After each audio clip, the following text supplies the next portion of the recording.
Just a Lunar New Year 101, if you want. A little lesson on Lunar New Year. You know, the Asian Hall of Fame was first established right here in Seattle. It's now based out of Los Angeles, but still has the same goal: overcoming anti-Asian bias by elevating Asian contributions in the U.S. and around the world. So we asked President Maki Shieh to share more about the Lunar New Year.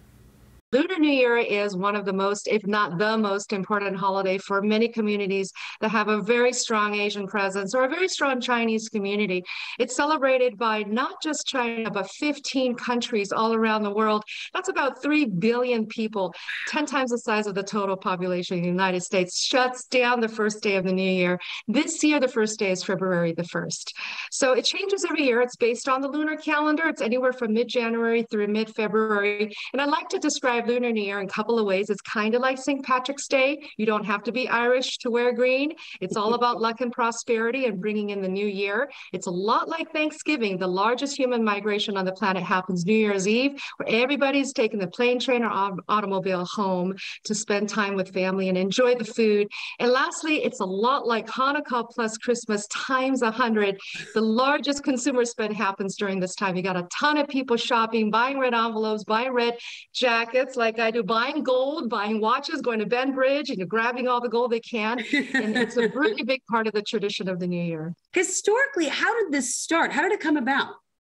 You know, Lunar New Year started in China during the Shang Dynasty. People think about 3,500 years ago. It started as an agricultural ceremony where farmers got together and they prayed to the gods, they prayed to the ancestors for a better harvest. And that's why you have a lot of red. There was this myth that a beast in the field would come and destroy the crops and eat the children. So you've got to have red on the doors to scare away the beast. Yes. You have to have fun. Yes, you have to have firecrackers to make loud noise to scare away the beast. So over time, this whole focus on prosperity to your business, longevity to your family still remains. In general, it's all about hope for a better tomorrow to come. I love that. So I love that you mentioned the red envelopes, like this one here. I know this is a huge part of the tradition. What are some other traditions during this period? And actually, if you could explain what the red envelope is all about. So there are a couple of things. I just thought it was really interesting. A lot of people don't know that in the Asian culture, you're not supposed to exchange money or checks by hand. So you have to put money and a check, even to a babysitter, in an envelope, write the name, and present it with 2 hands. So you can give envelopes, red ones for Chinese, Japanese use white ones, but during weddings and birthdays, graduation, Lunar New Year is no exception. So the red envelope signifies respect, it signifies luck. Children always go to their parents for the red envelope. Usually you give red envelopes to your employees as a bonus. The husband is supposed to give the wife a red envelope so she can go and buy her new watch. So a lot of respect goes around with the red envelope. I love that. Are there any other special foods or things that are really popular at this time? You know, every country, every culture has their special food. Noodle is very important. Long noodles signify longevity. You've got noodles in every culture. Sticky things are important. Sticky rice, red beans, something sweet. It means that fortune is going to stick to the household. You also have a lot of different kind of games. Koreans love to play a lot of games. They use a lot of red and pink with their games. Sometimes they jump in the air with these really fun games. Indonesia, Malaysia also have very special games when they gather around the household. But the most important thing is focusing on the family, focusing on fortune, and focusing on food. You also want to wear red. You want to make sure you clean the house. It's really important. I remember my mom would drag us to get our hair cut, really want to start brand new. Have to have all the batteries working and all the household clocks cannot be got out of TikTok because clocks means longevity. You can't have your alarm system off. Everything's got to have new batteries, new shoes. The only thing that I do want to warn everybody is don't give anything white. A lot of times people give a white candle, white lanterns, or wear a white dress. White is signifying death.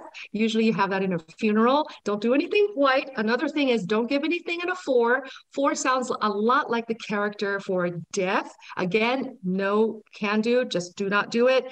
8 is the lucky number. You want to give it 8 because it sounds like fortune. 6 is also very good because the character for 6 has an outside leg like this, and it's inviting fortune in. 8, 6 is great. 4 is a no. White is a no. Red is a yes. I love that. Oh my gosh. Not only the do's, but the don'ts too. Thank you so much, Maki. What about the zodiac mean, and how do the different animals kind of affect the years in people's lives? It's really interesting because in the Western culture, when we have a new year, we celebrate the new year with fireworks, and that's great, but there is no celebration of the zodiac year. We celebrate the month, right? Sagittarius, Capricorn, Right. etc. But the Asian culture focuses a lot on the zodiac year. So every year there is a different animal that symbolizes something different for the year. This year, it's the year of the tiger. Year of the tiger symbolizes power, symbolizes aggression, symbolizes that all the projects that you've really wanted to finish, you're going to accomplish this year because there's a lot of spirit and vitality to the tiger.